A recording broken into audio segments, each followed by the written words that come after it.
할렐루야.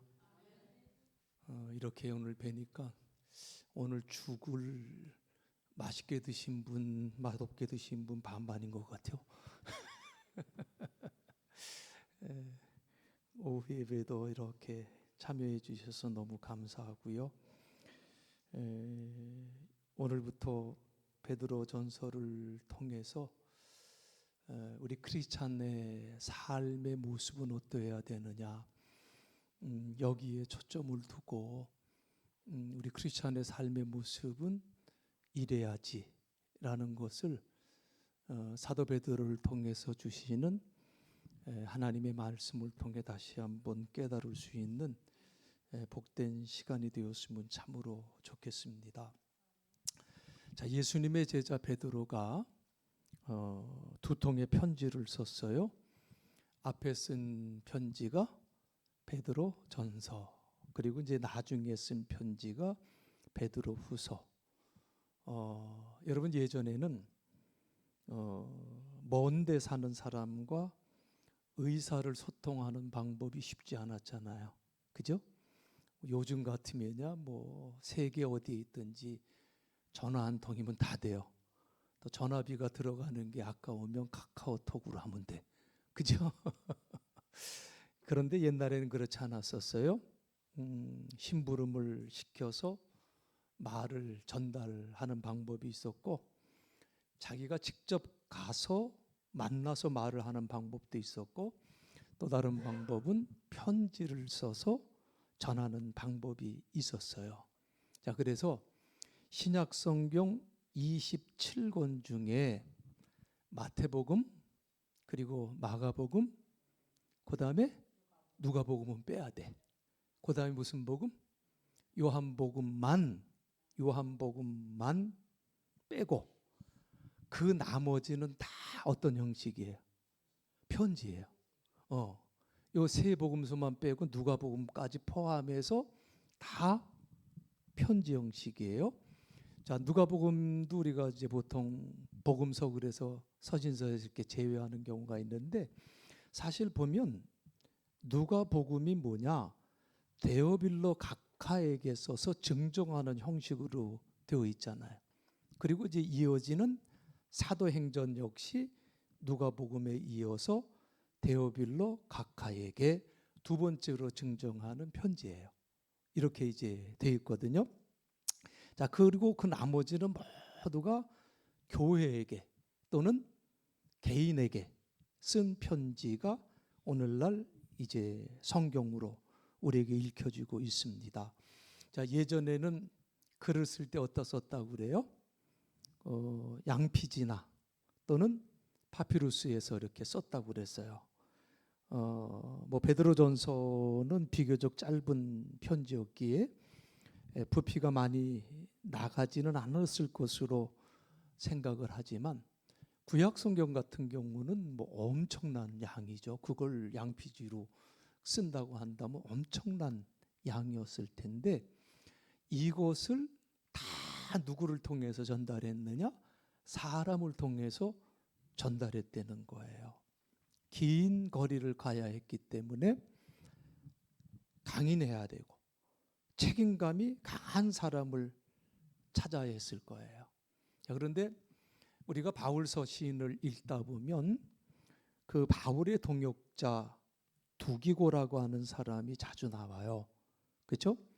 바울이 이 두기고를 시켜서 로마 감옥에서 에베소서와 골로새서를 써보냈죠. 디모데전서 역시 두기고가 에베소에 있는 디모데에게 전달한 것으로 봐요. 자, 그런데 바울이 두기고를 가리켜서 골로새서 4장 7절에 보면 어떻게 증거를 하고 있는가 하면, 그는 나의 사랑하는 형제라고 얘기를 해요.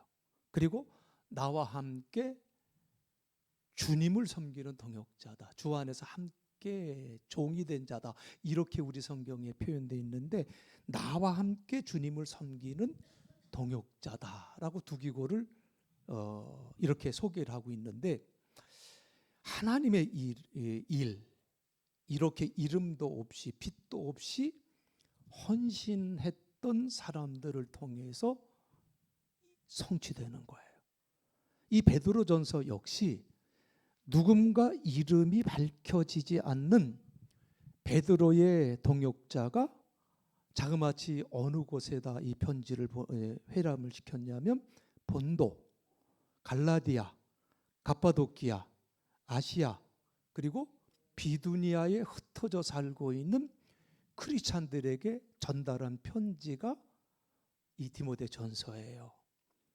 아마 그때는요 여러 통의 그 편지를 복사할 수가 없어서 한 통을 보내면 아마 그 편지를 각 교회가 돌려서 이렇게 봤을 거라고 보고 있어요. 회람을 했다는 거지요.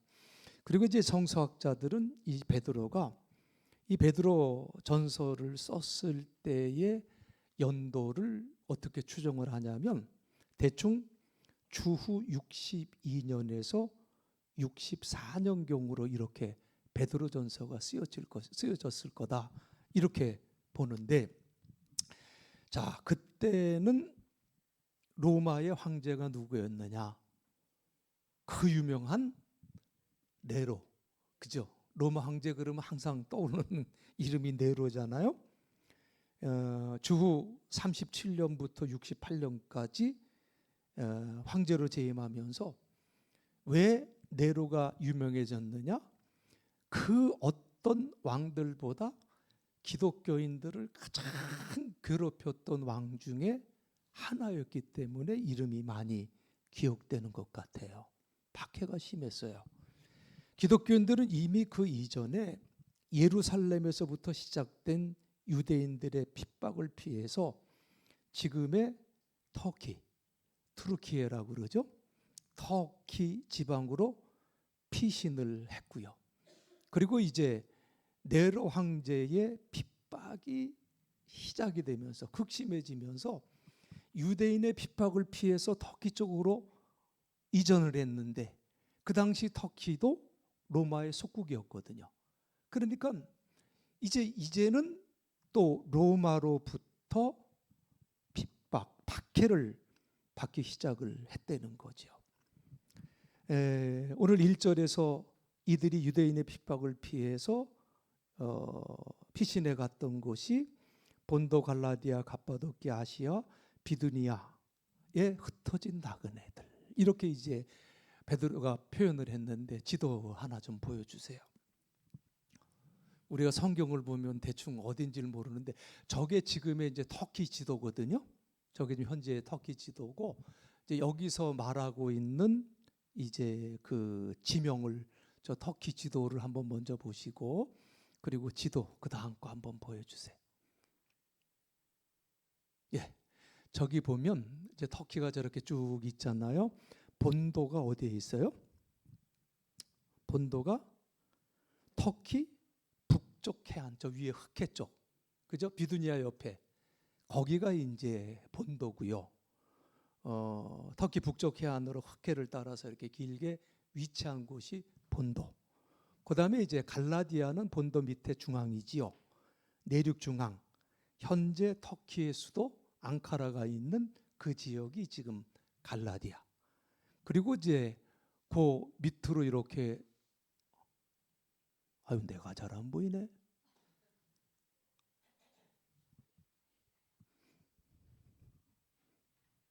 아유 여기다 안 썼네.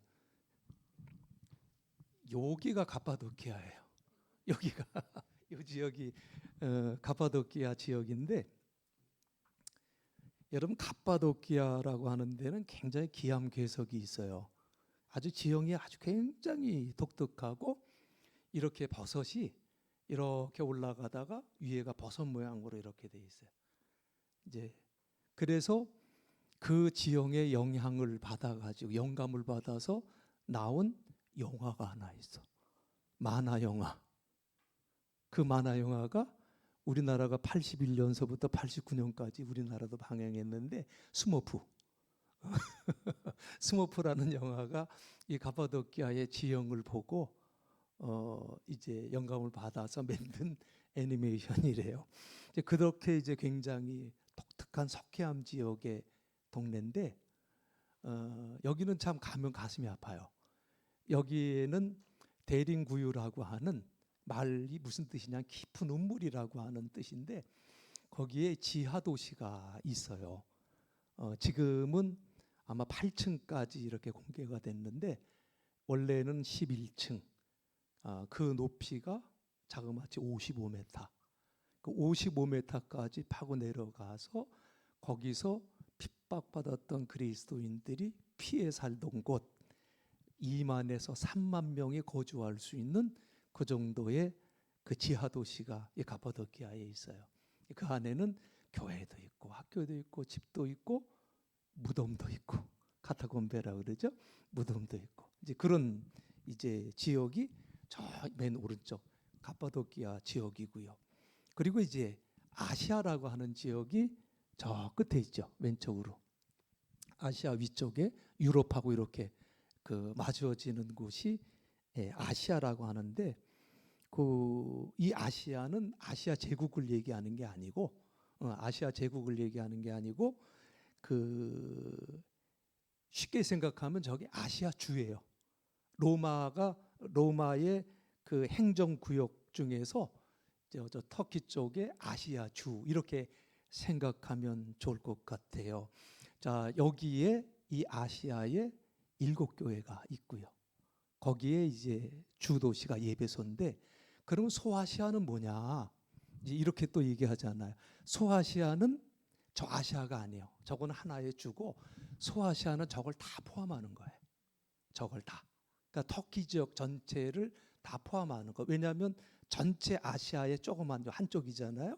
그래서 소아시아라고 부르고 그 소아시아 지방이 저걸 다 포함하는 그 소아시아 지방이 사도 바울의 선교 지역이었다. 이렇게 보면 되지요. 근데 제가 가슴이 아픈 게 터키를 제가 한 17년 전에 한번 가봤는데 가서 참 가슴이 아팠던 게 사도 바울이 그렇게 그 길을 다 다니면서 전도해서 교회를 세웠는데 저 나라가 회교 국가가 됐어요. 그게 가슴이 참 많이 아파요. 그래요. 그리고 이제 비두니아라고 하는 곳, 저 흑해 바로 옆에 있죠. 본도 옆에 북서쪽 흑해와 그 이제 유럽으로 넘어가는 마르마라해 사이에 위치하며 그 유럽과 아시아를 잇는 길목에 있는 곳이 이제 비두니아예요. 자, 그러니까 오늘 본문 1절에서 사도 바울이 사도 베드로가 여러 지역에 흩어져 사는 나그네들, 디아스포라 크리스찬들을 얘기를 할 때 이들이 어디에 살았느냐? 우리 지금 그 터키 전역 굉장히 넓거든요. 땅이 그 전역에 다 퍼져서 살고 있었다고 하는 것을 우리가 알 수가 있어요. 그런데 말씀드린 대로 이 지역 역시 로마의 지배 밑에 있었기 때문에 로마의 박해를 피할 수가 없었다는 거예요. 자, 이렇게 흩어져 사는 사람들을 두고 디아스포라라고 그러죠. 그리고 이제 그 뒤에 뭐 디아스포라의 역사는 BC 586년부터 시작이 됐어요. 그렇기 때문에 이 신약 시대 때의 디아스포라 뒤에는 꼭 무슨 말을 붙였냐면 디아스포라 크리스찬이라고 하는 말을 붙였습니다. 이 사람들은 어떤 사람들이냐? 신앙을 지키기 위해서 고향을 떠나온 사람들이에요. 쉬운 성경에 보면 베드로는 이 사람들을 향해 하나님의 선택된 백성이라고 이렇게 표현을 하고 있죠. 그리고 2절에 보면 또 이런 말이 나와요. 제가 쉬운 성경으로 읽어드릴게요. 하나님께서는 오래전에 여러분을 선택하셨고 그분의 거룩한 백성으로 삼기로 계획을 해 놓으셨습니다. 이렇게 번역하고 있어요. 자, 지금 베드로가 신앙의 박해를 피해 고향을 떠나 본도, 갈라디아, 가파도키아, 아시아, 비두니아에 숨어 살고 있는 디아스포라 크리스찬들에게 지금 이 말을 하고 있다는 거예요. 2절. 왜 이 디아스포라들에게 이 말씀을 주고 계실까요? 하나님께서는 오래전부터 여러분을 선택하셨고, 그리고 그분의 거룩한 백성으로 삼기를 계획하셨다라는 말씀을 왜 하고 있느냐? 지금 여러분들이 로마로부터 큰 박해를 겪고 있지만 여러분이 겪고 있는 고난과 어려움 속에 뭐가 있다는 거예요? 그 크리스찬들이 갖고 있는 그 어려움, 그 박해 속에 하나님의 계획하심이 있다는 것을 말씀하는 거예요. 하나님의 계획하심이. 지금 그들이 받고 있는 그 박해 속에 하나님께서 이 박해를 통해서 무엇을 어떻게 하시겠다고 하는 하나님의 계획이 있다는 것을 베드로가 지금 전하고 있다는 거죠.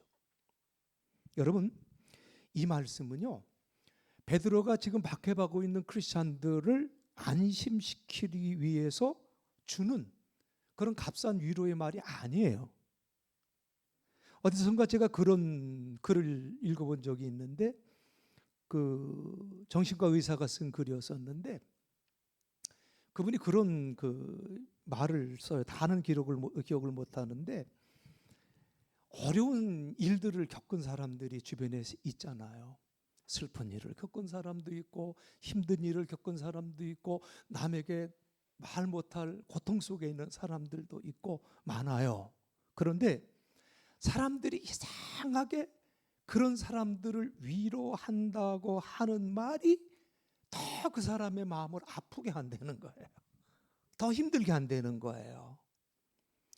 되게 어떤 말들을 많이 하면, 나는 힘들어 죽겠는데, 그거 별거 아니야, 걱정하지 마, 뭐 이렇게 얘기하는 사람들도 있고, 너무 그냥 뭐 힘들어서 어쩔 줄 모르겠는데, 진정해, 응? 그럼 그 사람 마음이 무슨 마음이 나오냐면, 너 같으면 이 상황에서 진정하겠냐, 이런 말이 생각이 난다는 거예요. 그리고 또 좋은 말처럼 들리는 거, 괜찮아, 다 지나갈 거야, 괜찮아, 응? 다 잘 될 거야. 그걸 지가 어떻게 알아? 보세요, 그냥 보통 힘든데, 걱정 마, 다 잘 될 거야. 그거 어떻게 알아? 응? 이런 말들은 절대로 도움이 안 된다는 거예요. 여러분, 지금 베드로가 이런 식의 위로의 말을 그의 편지에 쓰고 있는 게 아니에요. 우리 크리스찬은 아무리 힘든 일이 있다 할지라도 그 속에 뭐가 있다? 하나님의 계획하심이 있다. 반드시 하나님의 계획하심이 있다는 말씀이에요. 그 하나님의 계획이 그럼 뭘까요? 그 하나님의 계획이 뭘까? 예레미야서 29장 11절에 이런 말씀이 있어요. 여호와의 말씀이니라. 너희를 향한 나의 생각을 내가 아니. 평안이요 재앙이 아니니라. 너희에게 미래와 희망을 주는 것이니라. 그랬어요. 같은 뜻으로 바울은 로마서 8장 28절에서 이렇게 말을 해요. 제가 굉장히 좋아하는 말씀이에요. 늘 마음에 새기고 살아가는 말씀인데, 우리가 알거니와 하나님을 사랑하는 자, 곧 그 뜻대로 부르심을 입은 자들에게는 뭐가요? 합력하여 선을 이루느니라. 이 말씀을 주셨어요. 자, 하나님께서 왜 우리를 위해서 좋은 계획을 세우셨느냐? 하나님께서 왜 우리를 오래전부터 선택하셔서 하나님의 자녀로 삼으셨을까? 우리를 향한 하나님의 궁극적인 목적은 우리를 하나님의 거룩한 백성이 되게 하기 위함이에요. 여러분을 왜 선택하셨어요? 여러분을 왜 구속해 주셨어요? 하나님이 여러분을 하나님의 무슨 백성으로? 거룩한 백성으로 삼기 위해서다 말이요. 아멘. 여러분은 하나님의 거룩한 백성으로 부르심을 받은 사람들이에요. 그러면 거룩함이라는 게 무슨 뜻이에요? 거룩함이라는 것은 성경적으로 보면 다른 것과 구별됐다는 뜻이에요. 그냥 목소리를 그냥 뱀장사처럼 내서 거룩해지는 게 아니요. 내가 2시간, 3시간, 4시간 기도한다고 해서 거룩해지는 게 아니요. 그냥 내가 성경을 그냥 마태복음, 마가복음을 다 외운다고 해서 거룩해지는 게 아니에요. 구별된 삶을 사는 사람이 거룩한 거예요. 그래서 오늘 말씀에 보면 거룩한 백성의 삶에 대해서 베드로가 4가지를 얘기하고 있는데, 첫째는 하나님은 우리가 예수 그리스도를 믿게 해주시고, 둘째는 그의 피로 우리를 깨끗하게 씻어주시고, 셋째는 하나님께 순종하는 사람들이 되게 하시고, 그리고 3절에 하나 더 있어요. 뭘 갖고 살게 해주세요? 산 소망을 갖고 살게 해주신다고 그랬어요. 하나님은 처음부터 일관되게 이런 목적으로 사람을 선택하셨고, 그 사람을 위해서 좋은 계획을 세우시고 그 사람이 거룩한 삶을 살도록 하신다고 하는 말씀이에요. 자, 여러분, 왜 하나님께서 아브라함을 부르셨고, 왜 하나님께서 아브라함을 통해서 이것저것을 하겠다는 계획을 세우셨을까요? 그리고 오늘 낮에 우리가 함께 생각한 대로 왜 하나님께서 그 엄청난 시험을 아브라함에게 주었을까요? 창세기 18장 19절을 보면은요, 쉬운 성경으로 보면 이렇게 말씀하고 있어요. 나는 아브라함이 자기 자녀들과 자손들을 가르쳐 여호와의 길을 잘 따르게 하기 위해 그를 선택했다. 아브라함을 왜 선택했어요? 아브라함이 자기 자녀들과 자손들을 가르쳐서 여호와의 길을 잘 따르게 하기 위해서 아브라함을 선택했다고 말씀을 했어요. 세상 사람들이 아브라함과 그의 자녀들을 보면서 하나님께서 선택하신 사람들은 이렇게 사는구나, 하나님께서 선택한 백성들은 이렇게 선하고 의로운 삶을 사는구나, 하나님의 길을 따르는 사람들은 이렇게 거룩한 길을 걷는구나, 이거 증거하라고 선택하셨다는 거예요. 이게 하나님께서 사람을 선택하신 이유고요, 그를 위해서 좋은 계획을 세우시는 하나님의 목적이라고 하는 것을 성경은 우리에게 분명하게 말씀하고 있어요. 그런데 여러분, 하나님은요, 지금도 우리 가운데에서 똑같은 방식으로 일하고 계신다는 것을 여러분 믿으셔야 됩니다. 하나님은 지금도 똑같은 방식으로 일하세요. 베드로, 지금 네로 황제의 박해 밑에서 불안하고 초조하고 하루하루가 어떻게 가는지 내일을 알 수 없는 이 디아스포라 크리스찬들에게 이 편지를 써서 돌러가면서 읽게 했어요. 이 편지를 읽는 사람들은 지하 카타콤, 또 대림구유라고 하는 이 지하 도시에 숨어 사는 사람들이었었어요. 이 사람들은 언제 로마 군인들이 이들이 숨어 있는 이 카타콤을 기습할지 알 수 없어서 불안과 공포 속에서 하루하루를 살았던 사람들이, 자, 이런 사람들이 어떻게 크리스찬의 삶을 계속해서 살 수가 있었을까?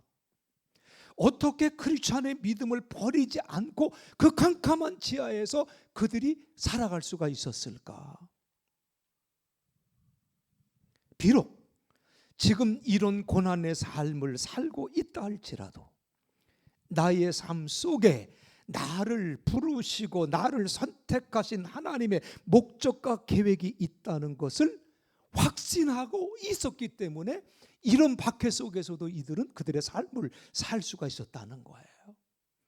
바로 이 하나님의 부르심에 대해 의심하지 않고 확신할 수 있는 사람이면 어떤 고난도 이겨나갈 수 있다고 하는 것을 우리가 깨닫게 돼요. 베드로의 편지글 중에서 오늘 3절을 보니까 뭐라고 그랬습니까? 우리 주 예수 그리스도의 아버지 하나님을 찬송하리로다.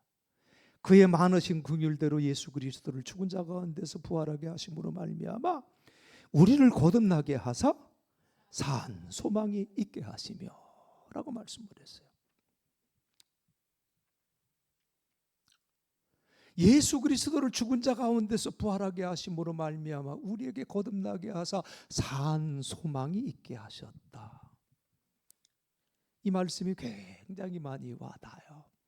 산 소망, 리빙 호프죠.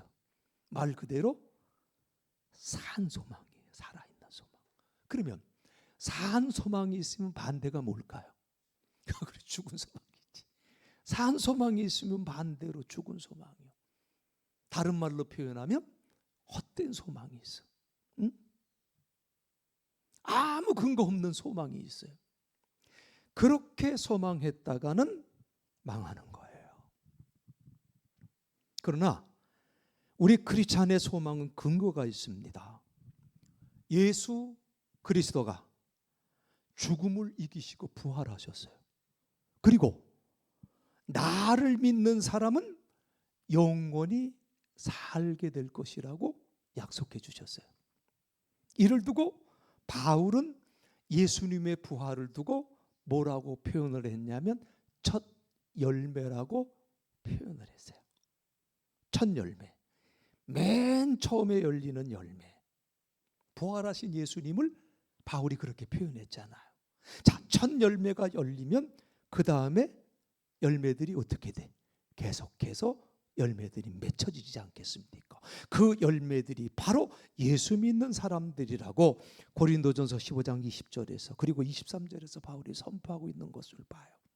여러분, 지금 베드로가 디아스포라 크리스찬들에게 어떤 말을 하고 있는지, 그리고 어떤 단어를 사용하고 있는지 여러분 한번 유심히 읽어보시기를 바랍니다.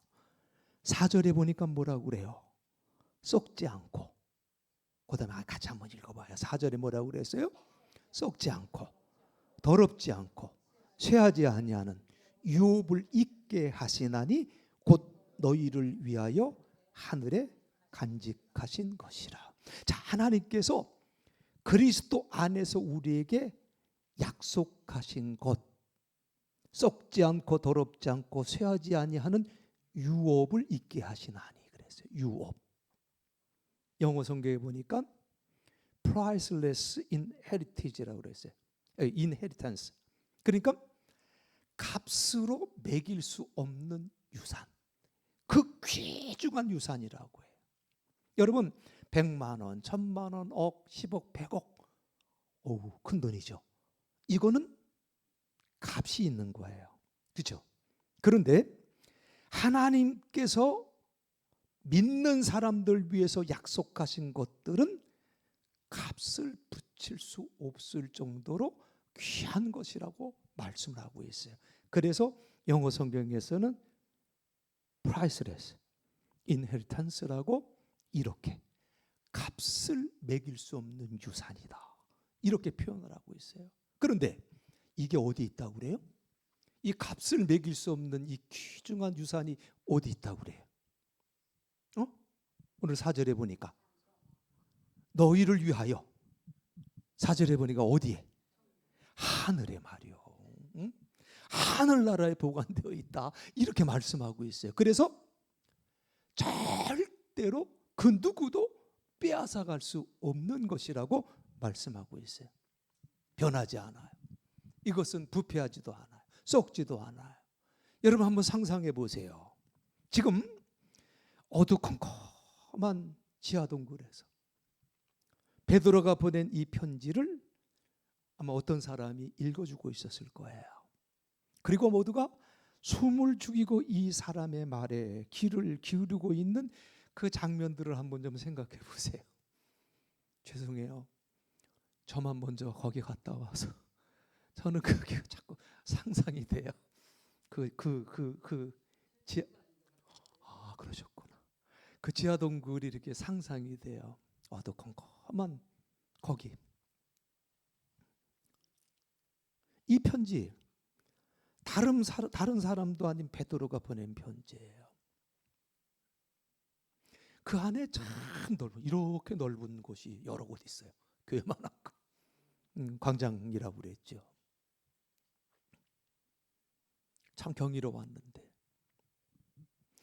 안내자의 말에 의하면 아마 베드로가 이것을 직접 방문했을 수도 있을 것이다. 그 사람들은 그렇게 얘기를 해요. 그리고 이제 어떤 감옥을 가리키면서 이게 바울이 여기에 갇혀 있었을지도 몰랐을 거예요. 뭐 이런 식으로 얘기를 해요. 도대체 얼마나 많은 사람들이 얼마나 오랫동안 그 지하 동굴에 살았는지. 여러분, 돌기둥이나 벽돌이 손때가 묻어 있어요. 그 지하 도시에 가면 그 석회 이 바위들이 반들반들해. 그게 반들반들해요. 뭐 살아있는 역사 현장이 있죠. 그때 크리스찬들이 그렇게 믿음 생활을 했어요. 내일을 기약할 수 없고 오늘 살아있다는 것이 하나님의 은혜라고 고백할 수밖에 없는 환경 속에서 그들은 흔들리지 않는 믿음으로 주님을 섬겼어요. 자, 다시 베드로의 편지를 이야기를 계속할게요. 자, 상상을 한번 해봤으면 좋겠어요. 침침한 불빛 속에서 베드로가 보낸 편지, 그 편지를 읽는 소리가 동굴에 퍼지고 있었어요. 사람들은 한마디라도 놓치지 않으려고 귀를 기울이고 있고요. 나 예수 그리스도의 사도 베드로는 고향을 떠나 본도, 갈라디아, 갑바도키아, 아시아, 비두니아에 흩어져 살고 있는 하나님의 선택된 백성에게 이 편지를 씁니다. 하나님께서는 오래전에 여러분을 선택하셨고 그분의 거룩한 백성으로 삼기로 계획해 놓으셨습니다. 또한 성령을 통해 여러분을 거룩하게 하셨습니다. 하나님께서는 여러분이 그분께 순종하고 예수 그리스도의 피로 깨끗해지기를 원하십니다. 하나님은 자비로우셔서 우리에게 산 소망을 주셨습니다. 죽은 자 가운데서 예수 그리스도께서 부활하심으로 우리는 새 생명을 받은 것입니다. 이제 우리는 하나님께서 그분의 자녀들에게 주려고 준비해 두신 복을 소망합니다. 이 복은 여러분을 위해서 하늘에 간직되어 있으며 결코 썩거나 그 아름다움이 변하지 않습니다. 이 말이 울려 퍼졌어요. 여러분, 우리가 하나님을 믿고 예수 그리스도를 믿는 게 바로 이런 거예요. 여러분, 우리가 예수 믿는 것 교양 생활하는 거 아니요? 교양 생활하는 거 아니에요. 그렇기 때문에 여러분, 우리가 기독교를 학문적으로 이렇게 구분하기 위해서 종교라고도 표현을 하지만 여러분, 기독교는 종교라고 생각해서는 안 돼요. 기독교가 뭐냐? 신자들이 주일 예배에 참석하고 헤어지는 종교적 의식이 아니에요. 기독교는 그냥 예수를 믿는 거예요. 이게 기독교예요. 응? 그냥 예수님의 말씀 믿고 따르는 게 이게 기독교예요. 그 과정 속에 어려움도 있어요. 그 과정 속에 고난도 있어요. 때로는 핍박도 있고 박해될 수 있어요. 1세기 크리스찬들은 핍박과 박해 속에 살았어요. 그러나 그들은 이 환난을 참고 견디며 마침내 이겨냈다는 거죠. 오늘 그렇다면 우리의 믿음 생활은 어떻습니까? 여러분 생활 속에 어려움이 있으신가요? 환난이 있으신가요? 정말 남에게 말 못하는 고민 속에서 아파하시나요? 여러분 참고 견디세요. 여러분을 부르신 분은 누구예요? 하나님이요. 그냥 아프다고 그냥 얘기할 것도 없어. 남한테 속상하게 말할 필요도 없어. 참고 기다려. 왜? 나를 부르신 분은 누구요? 하나님이요. 여러분을 선택하시고 여러분의 삶에 대해서 무슨 계획을 갖고 계시다? 좋은 계획을 갖고 계시는 하나님. 여러분의 삶 속에는 분명히 하나님의 목적과 계획이 있다는 거예요. 분명히 하나님 말씀해 주셨어요. 비록 지금 우리가 힘들고 어려운 때를 보낼 수도 있지만 하나님의 그 목적과 계획이라는 것은 변할래야 변할 수 없는 거예요. 그리고 우리에게 하나님께서 소망을 주셨어요. 무슨 소망을 주셨어요? 산 소망을 주셨어. 헛된 소망이 아니요, 죽은 소망이 아니요, 산 소망을 주셨어요. 예수 그리스도께서 죽음을 이기시고 부활하심으로 우리의 희망의 이유가 되시고 근거가 되셨다는 것 여러분 항상 잊지 마시기 바랍니다. 산 소망. 그 소망을 붙들고 여러분 날마다 승리하는 삶. 아무리 힘들고 어려운 일들이 내 속에 있다 할지라도 나를 향한 거룩한 계획, 가장 좋은 계획이 하나님 안에 있다는 것을 믿고 죽은 소망이 아니라 산 소망을 붙들고 여러분 하루하루 승리의 삶을 살아가시길 주님의 이름으로 축원합니다.